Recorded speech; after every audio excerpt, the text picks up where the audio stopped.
Thank you so much. Oh, it's beautiful. Aloha.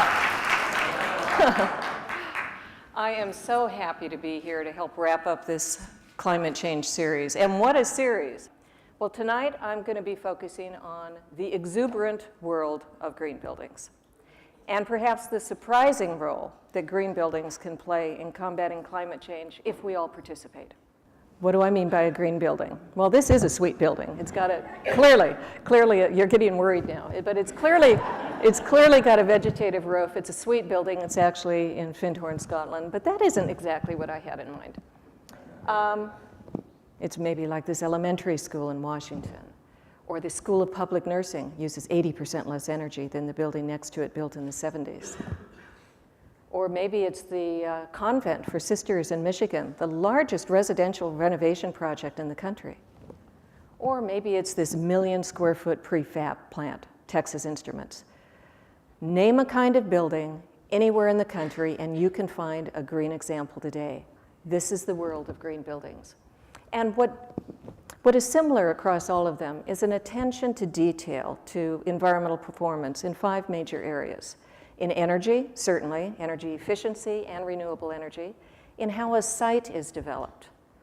In how water is conserved. In the materials that are used. And then also, importantly, the indoor environmental quality. What makes it all work together is what we call an integrated design process. And by that I mean having key members of the building team. I'm talking about the developer, the contractor, the landscape architect, the architect, engineers, getting together at the front end of the project to decide what are our goals for it. For example, good example in Portland, when the owner and the developer decided they wanted a building to be 50% more energy efficient.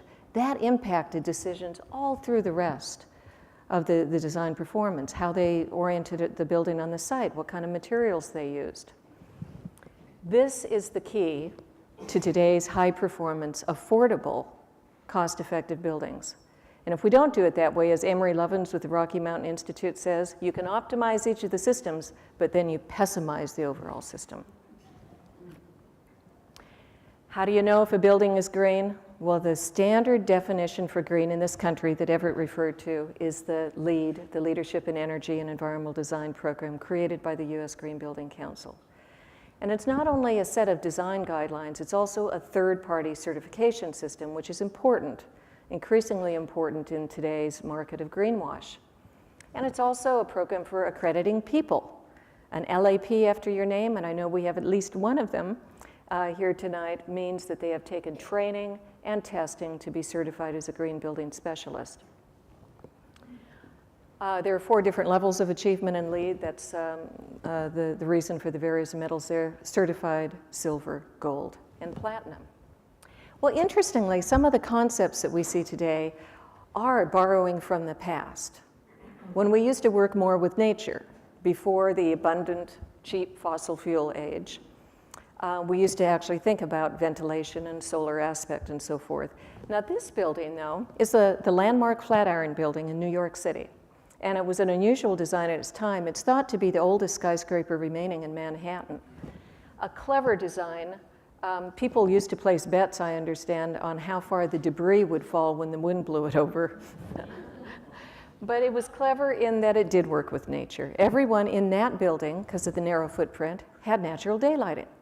If it got too hot in the summer, they opened the windows. What a concept on the mainland. And to prevent it from getting overheated, the windows were deeply inset and shaded. Well, we lost a lot of those techniques and approaches, but now look at this. This building going into Manhattan will house the New York Times and some other offices, borrows on some of the very same concepts, except in shaded windows, it has a high-tech curtain wall to bring daylighting deep inside the building. Every new skyscraper going into New York City is a certified green building. This is exciting. And to give you a feel for the ripple effects through the industry, think of a building as a product with thousands of moving parts. So when you order a green building, take this cutaway of a house, for example, you're getting into all kinds of different products that are green. You know, the lighting, the wood that you select, the windows, the appliances, the kind of heating system. This is just the tip of the iceberg. So thousands of manufacturers are creating new products and materials to compete in this market. The whole supply chain is beginning to tip. Speaking of houses, a picture's worth 1,000 words. This is the headquarters for the National Association of Realtors in Washington, D.C. They wanted this certified building to reflect their values and the future of the industry. That's good news indeed. What a message that sends. And what so excites me about this is that here we see this market then attracting the high-tech entrepreneurs and capital into this market, for one thing. And second of all, he reflects what thousands of people are discovering, is that you can mix your avocation and your vocation in this green building enterprise. Your aspirations, your business opportunities come together. And you know, even more is combining forces, all the different groups, the voters and the consumers and the practitioners and the elected officials, because I think that's where we really start seeing acceleration. With the U.S. Green Building Council and LEED, it wasn't one sector only, it was government working with industry, working with environmental groups and consumers that produce things that we had no idea we were capable of producing. That kind of collaboration, I think, is so exciting. You know, I think it is sobering to look ahead to the consequences of climate change that are in motion now because we waited. But I can't think of anything more exhilarating for us to be agents of change today. Thank you so much.